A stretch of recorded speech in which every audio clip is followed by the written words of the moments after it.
जलवायु परिवर्तन और पर्यावरण संकट के आर्थिक राजनीतिक कारण। लोगों के बीच जलवायु परिवर्तन के वैज्ञानिक और तकनीकी पहलुओं पर चर्चा होती रहती है। इसे प्रकृति से जोड़कर समझा जा सकता है, लेकिन इसके आर्थिक राजनीतिक कारण पर लगभग चुप्पी साध ली जाती है। जलवायु परिवर्तन और पर्यावरण संकट की जड़ें विज्ञान, तकनीकी और प्रकृति में जितनी गहरी हैं, उससे कहीं अधिक गहरी इंसान की जिंदगी को बनाए रखने वाली सबसे जरूरी कार्रवाई में है, यानी आर्थिक व्यवस्था और उसके राजनीतिक विस्तार में। इस आलेख में इन्हीं मुद्दों पर बात की गई है। जलवायु परिवर्तन और पर्यावरण प्रदूषण को अलग अलग करके देखना चाहिए, क्योंकि अगर हमारा पर्यावरण एक बार प्रदूषित हो गया तो उसकी सफाई हो सकती है, लेकिन जलवायु परिवर्तन को पलटा नहीं जा सकता। हालांकि पर्यावरण प्रदूषण बहुत भयावह होता जा रहा है। जैसे 2017 में वायु प्रदूषण के चलते भारत में 121 लाख लोगों की मौत हो गई। पानी का संकट इतना बढ़ गया है कि देश की 60 करोड़ आबादी पानी की एक एक बूंद के लिए तरस रही है। दूसरी ओर भारत में हर साल इलेक्ट्रॉनिक सामानों से 38 लाख क्विंटल कबाड़ पैदा हो रहा है, जबकि भारत में प्रतिदिन 25,490 टन प्लास्टिक कचरा भी निकलता है। यह सब देश में प्रदूषण के गहराते संकट को दिखाते हैं। जलवायु परिवर्तन को पलटा नहीं जा सकता, इसलिए इसे इरिवर्सिबल क्राइसिस कहते हैं। जैसे एक बार गेहूं पीसकर रोटी बना दी जाए तो वापस उस रोटी को गेहूं में नहीं बदला जा सकता। इसी तरह मौजूदा जलवायु परिवर्तन को पलटा नहीं जा सकता, क्योंकि यह ग्लोबल वार्मिंग से जुड़ा हुआ है। ग्लोबल वार्मिंग से धरती का तापमान लगातार बढ़ता जा रहा है। इससे मौसम के पैटर्न में बहुत बड़े बड़े हेरफेर हो रहे हैं। जैसे अधिक बारिश वाले इलाके में सूखा पड़ जा रहा है, उपजाऊ जमीन रेगिस्तान में तब्दील होती जा रही है, पश्चिमी उत्तर प्रदेश का भूगर्भ जल गिरता जा रहा है, जिसके चलते पूरा इलाका बंजर होने के कगार पर पहुंच गया है। यह सब इरिवर्सिबल क्राइसिस है। ग्लोबल वार्मिंग के पीछे असली कारण ग्रीन हाउस गैसें हैं। 18वीं सदी के औद्योगिक क्रांति के बाद से दुनिया भर में उद्योग धंधे बढ़ते जा रहे हैं। नतीजतन वायुमंडल में ग्रीन हाउस गैसें की मात्रा बढ़ती जा रही है। ये गैसें सूरज की ऊष्मा को सोखकर धरती को गर्माए रखती हैं। इनकी मात्रा बढ़ने का सीधा अर्थ है धरती के तापमान में वृद्धि। पहले चार्ट से स्पष्ट है कि जीवाश्म ईंधन यानी पेट्रोलियम और कोयला तथा उद्योग धंधों से 65% कार्बन डाइऑक्साइड उत्सर्जित होती है, जो एक मुख्य ग्रीन हाउस गैस है। 11% कार्बन डाइऑक्साइड जंगल और जमीन से उत्सर्जित होती है, जिसमें कृषि और घरेलू कामकाज मुख्य है।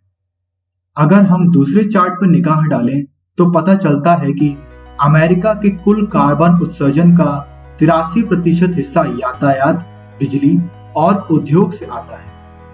इन क्षेत्रों में एक समान इंसान का कोई हस्तक्षेप नहीं होता। इसलिए यह कहना सही नहीं है कि पर्यावरण संकट के लिए सब इंसान बराबर जिम्मेदार हैं। घरों में इस्तेमाल होने वाले खाना पकाने के साधनों से बहुत कम कार्बन उत्सर्जन होता है। दोनों चार्ट अमेरिकी सरकार के आंकड़ों पर आधारित हैं। ग्लोबल वार्मिंग के प्रभाव। मार्क लाइन्स ने एक किताब लिखी है जिसका नाम 6 डिग्री है। उन्होंने जलवायु परिवर्तन पर वैज्ञानिक शोध के आंकड़ों को लेकर दिखाया है कि एक डिग्री तापमान बढ़ने से कितने भयानक परिणाम सामने आ सकते हैं।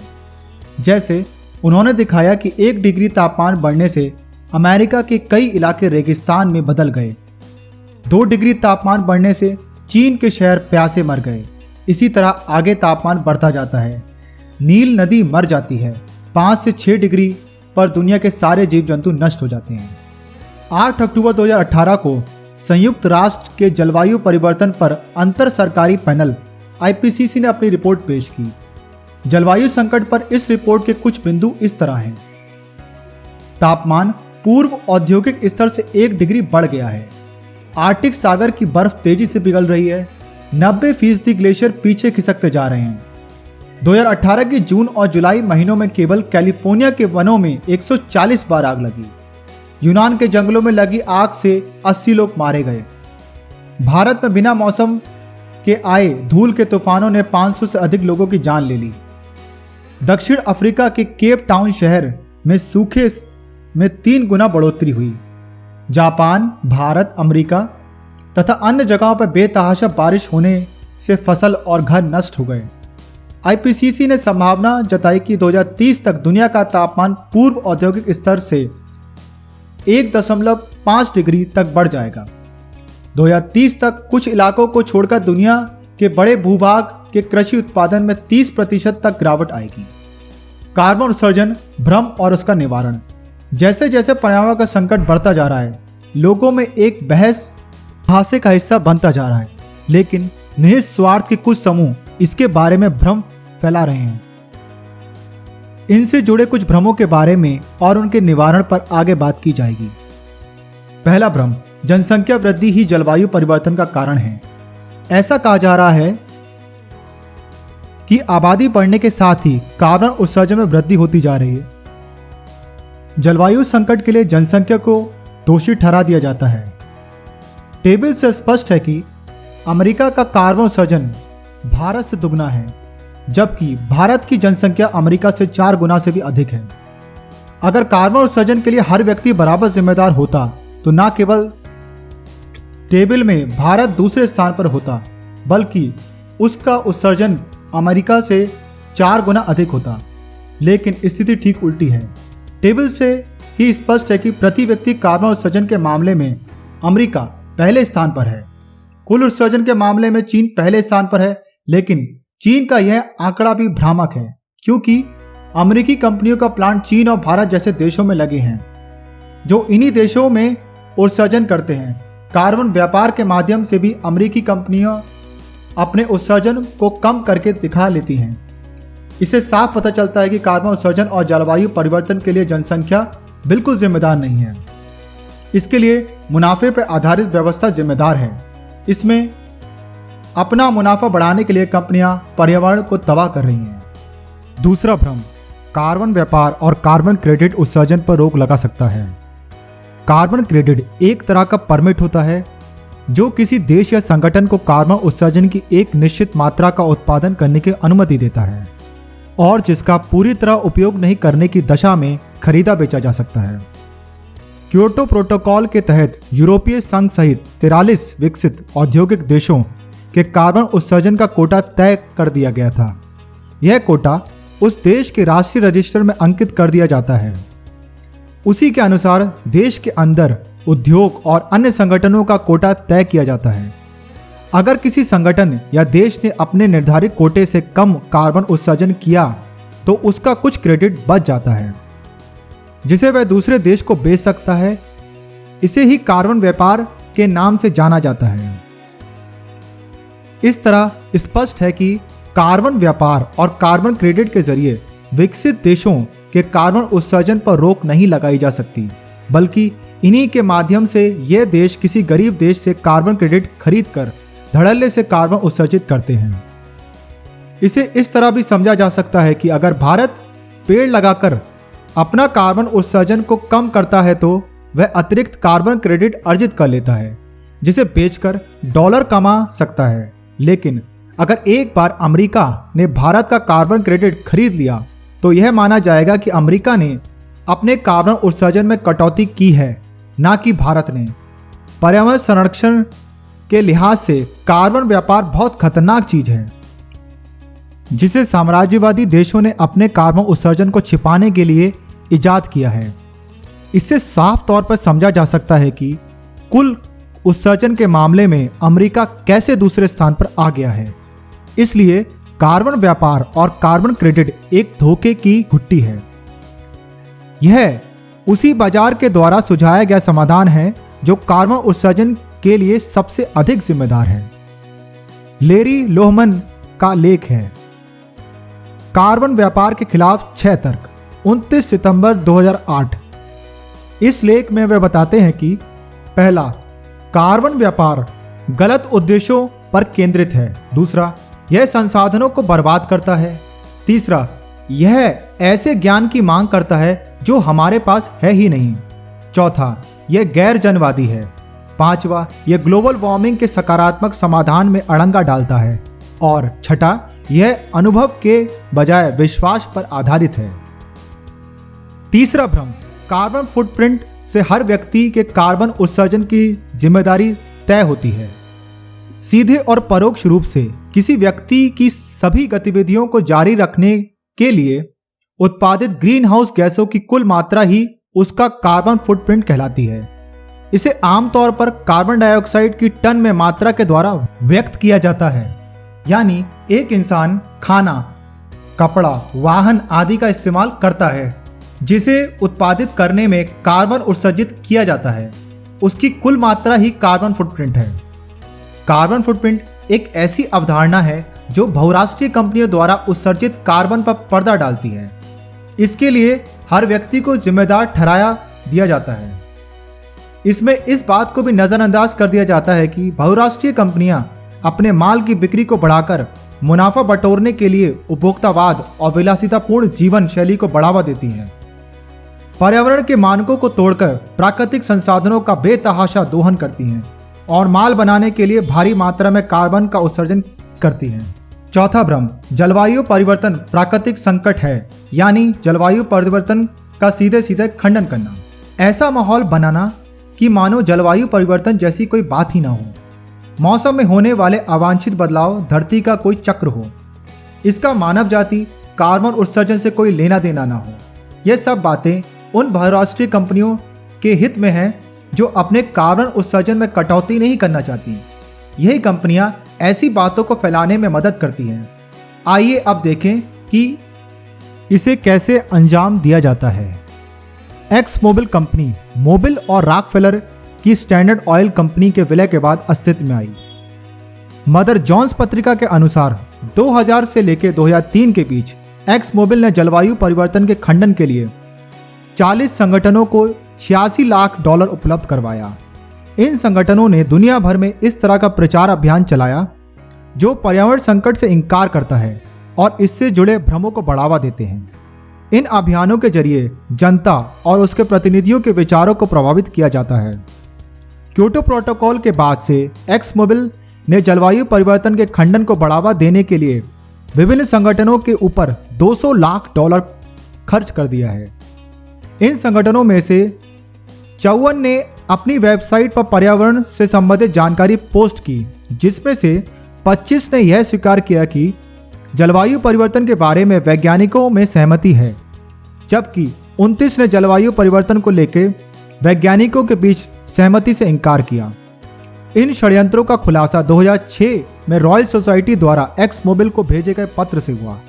इतना ही नहीं, इन संगठनों ने बड़े पैमानों पर लोगों को गुमराह करने के लिए सामग्री पोस्ट की कि जलवायु परिवर्तन पूरी तरह प्राकृतिक है, इसमें इंसानी हस्तक्षेप से कोई फर्क नहीं पड़ता है। 2007 से 2017 के बीच एक्स मोबिल ने अमेरिका के उन कांग्रेस सदस्यों को $1817 लाख का लुभावना ऑफर दिया, जिन्होंने जलवायु परिवर्तन के खंडन को बढ़ावा दिया, और इसी काम के लिए $4194 लाख अमेरिका के लेजिस्लेटिव एक्सचेंज काउंसिल को भी दिया गया। Greenpeace, Mother Jones, Nature, Inside Climate News आदि ने एक्स मोबिल के द्वारा किए जा रहे पर्यावरण विनाश की खबरों को उजागर किया। जलवायु परिवर्तन से संबंधित एक्स मोबिल के काले करतूतों की ढेरों जानकारी विभिन्न वेबसाइटों पर उपलब्ध है। पांचवा भ्रम, जलवायु संकट का अंतर्राष्ट्रीय वार्ताओं से उम्मीद है। 1997 में जापान के क्योटो शहर में सम्मेलन करके क्योटो प्रोटोकॉल नाम से एक दस्तावेज स्वीकृत किया गया। इसमें औद्योगिक देशों के लिए 5.2% कार्बन उत्सर्जन में कटौती का लक्ष्य रखा गया, लेकिन इस मामले में भी असफलता हाथ लगी। 2012 तक इन देशों ने कार्बन उत्सर्जन में कटौती की बजाय 11% की वृद्धि कर दी थी। क्योटो सम्मेलन के बाद बाली, कानकुन, कोपेनहेगन आदि सम्मेलनों में औद्योगिक देश जलवायु परिवर्तन से जुड़ी अपनी जिम्मेदारियों से पीछे हटते गए। 2015 के पेरिस जलवायु सम्मेलन के बाद में अमेरिका ने अपना पिंड छुड़ा लिया। इस तरह अंतर्राष्ट्रीय स्तर पर जलवायु परिवर्तन पर होने वाले सम्मेलन एक तरह का धोखा है। क्योटो प्रोटोकॉल की बाध्यकारी कटौती से पीछे हटना है, इसमें कोई उम्मीद नहीं बची है। कार्बन उत्सर्जन की वर्गीय स्थिति। हर व्यक्ति अपनी वर्गीय हैसियत के हिसाब से कार्बन उत्सर्जित करता है। जैसे ग्रीन पीस के अनुसार 30,000 की मासिक आमदनी वाले परिवार 3,000 रुपये मासिक आमदनी वाले परिवार की 4 गुना ज़्यादा कार्बन उत्सर्जित करते हैं। आदिवासी परिवार सबसे कम कार्बन उत्सर्जित करते हैं क्योंकि उनकी जीवन शैली पूरी तरह प्रकृति से सानिध्य में होती है। बहुराष्ट्रीय कंपनियां बहुत अधिक कार्बन उत्सर्जित करती हैं। इस तरह उच्च वर्ग के मुट्ठीभर लोग दुनिया भर में बेतहाशा कार्बन उत्सर्जित करके पूरी धरती के भविष्य को संकट में डाल रहे हैं। इनके अय्याशी से चलते इस ग्रह का भविष्य खतरे में है, जबकि दूसरी ओर अधिकांश जनता को इस संकट की भयावहता के बारे में सही जानकारी उपलब्ध नहीं कराई जा रही है और इस संकट को बढ़ाने में उसका योगदान ना के बराबर है। सोचने वाली बात है कि जिन लोगों के लिए 2 जून की रोटी जुटाना ही जिंदगी की सबसे बड़ी जद्दोजहद हो, वे भला कितना कार्बन उत्सर्जित कर सकते हैं। इसलिए पर्यावरण संकट के लिए सबको दोषी ठहराना असली गुनहगार को बचा लेने के समान है। सभी दोषी हैं। ऐसा दुष्प्रचार उन कंपनियों के गुनाहों पर पर्दा डाल दिया जाता है जो पर्यावरण संकट के लिए सीधे सीधे जिम्मेदार हैं। जलवायु परिवर्तन के आर्थिक राजनीतिक कारण। इस तरह की जीवन शैली को बढ़ावा दिया जा रहा है जिसमें कार्बन उत्सर्जन की गुंजाइश अधिक हो। जैसे मोटर वाहनों की बिक्री को बढ़ाने के लिए लोगों में लोभ लालच पैदा करना, club, beer bar, mall, multiplex और विज्ञापन के बोर्ड आदि में बिजली का अंधाधुंध इस्तेमाल, वनों को काटकर आधुनिक शहर को बसाना और उसमें अय्याशी के सभी सामान मुहैया कराना आदि। यह सब बहुराष्ट्रीय कंपनियों की सोची समझी रणनीति का हिस्सा है जिसके जरिए वह उपभोक्तावाद को बढ़ावा देती है। यह सब अधिक मुनाफे के लिए किया जा रहा है। दुनिया की आर्थिक व्यवस्था पर मोटर कार निर्माता और पेट्रोलियम की बहुराष्ट्रीय कंपनियों का वर्चस्व है। जैसे जनरल मोटर, फोर्ड और क्रिसलर जैसी दैत्यकार मोटर वाहन कंपनियां आदि। यह बड़ी गाड़ियों को प्रचारित करती हैं जो सभी विलासितापूर्ण सामानों से लैस होती हैं। बड़ी गाड़ियों का मतलब है अधिक मुनाफा और अधिक प्रदूषण। दूसरी ओर खनन कंपनियां पॉस्को और वेदांता द्वारा खनन के चलते पर्यावरण का विनाश होता है। ये कंपनियां सरकारों पर अपना दबदबा बनाए रखती हैं। 1990 की वैश्वीकरण की नीतियों के बाद ये कंपनियां बेलगाम हो गई हैं। सैन्य गतिविधियों के चलते भी पर्यावरण का बहुत बड़ा नुकसान होता है। 2007 में अमेरिकी सेना ने 1700 करोड़ लीटर तेल का इस्तेमाल किया, यानी कि 4.8 करोड़ लीटर प्रतिदिन। अमेरिका का रक्षा विभाग ऊर्जा इस्तेमाल करने के मामले में दुनिया भर में पहले स्थान पर है। वहीं अमेरिकी सरकार की कुल ऊर्जा खपत के 93% हिस्सा के लिए जिम्मेदार है। ऊर्जा की इतनी बड़ी मात्रा की खपत के चलते होने वाले कार्बन उत्सर्जन की मात्रा का सहज ही अंदाजा लगाया जा सकता है। समाधान क्या है? 1992 में पृथ्वी सम्मेलन में फिदेल कैस्ट्रो ने चेतावनी देते हुए कहा था, स्वार्थपरता बहुत हो चुकी, दुनिया पर वर्चस्व कायम करने के मंसूबे बहुत हुए, असंवेदनशीलता, गैर जिम्मेदारी और फरेब की हद हो चुकी है। जिसे हमें बहुत पहले ही करना चाहिए था, उसे करने के लिए कल बहुत देर हो चुकी होगी। जलवायु परिवर्तन के असली कारणों पर विचार विमर्श करने और इसका समाधान प्रस्तुत करने के लिए 26 अप्रैल 2010 को कोचाबम्बा, बोलिविया के एक अंतर्राष्ट्रीय सम्मेलन आयोजित किया गया था। इसमें दुनिया भर से 18,000 लोग शामिल हुए, जिसमें वैज्ञानिक, बुद्धिजीवी, सरकारी प्रतिनिधि और 132 देशों के सामाजिक संगठनों ने भाग लिया था। इसमें जारी कोचाबम्बा मसविदा दस्तावेज के अनुसार निम्नलिखित सिद्धांतों पर आधारित एक नई व्यवस्था का निर्माण करना जरूरी है। पहला, सभी लोगों के बीच व सभी चीजों के साथ संतुलन और समन्वय। दूसरा, परिपूरकता, भाईचारा और समानता। तीसरा, प्रकृति के साथ जनता का सामंजस्य। चौथा, मनुष्यों की पहचान इस बात से तय होना कि वे कौन हैं, इससे नहीं कि वे किन किन चीजों के मालिक हैं। पांचवा, उपनिवेशवाद, साम्राज्यवाद और दखलंदाजी के सभी रूपों की समाप्ति। छठा, जनता के बीच और धरती माँ के साथ शांति स्थापित की जाए। इसलिए सबसे पहले हमें उपभोक्तावादी जीवन शैली पर पूरी तरह रोक लगानी होगी। इसके साथ ही बहुराष्ट्रीय कंपनियों के द्वारा पर्यावरण के विनाश के खिलाफ संघर्ष करना होगा और उस पर लगाम कसनी होगी। यानी एक ऐसी व्यवस्था का निर्माण करना होगा जो मुनाफे और लोभ लालच के बजाय प्राकृतिक न्याय पर केंद्रित हो। इसमें इंसान और प्रकृति के बीच सहज संतुलन भरा रिश्ता हो, तभी इस समस्या का सही समाधान हो पाएगा। धन्यवाद।